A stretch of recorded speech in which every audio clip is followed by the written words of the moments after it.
प्रभु श्री राम और माता सीता के बीच के प्रेम के अक्सर सच्चा प्रेम के प्रतीक बतावल जाला। जौना क्षण से वो लोग मिलल एक दूसरे के प्रति गहराई से समर्पित हो गए लोग। प्रभु श्री राम और माता सीता के विशेष आपसी सम्मान, विश्वास और एक दूसरे के गहराई से समझत रहे लोग।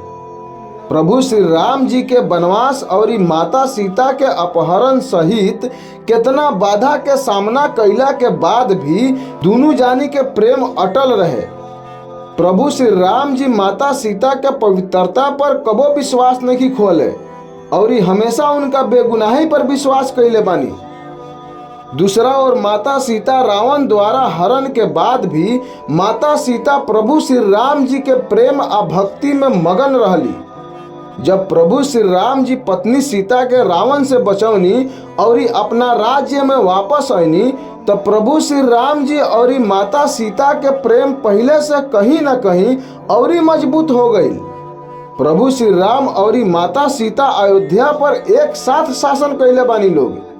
प्रभु श्री राम जी और माता सीता के प्रेम राज्य में शांति और खुशहाली लेके आई।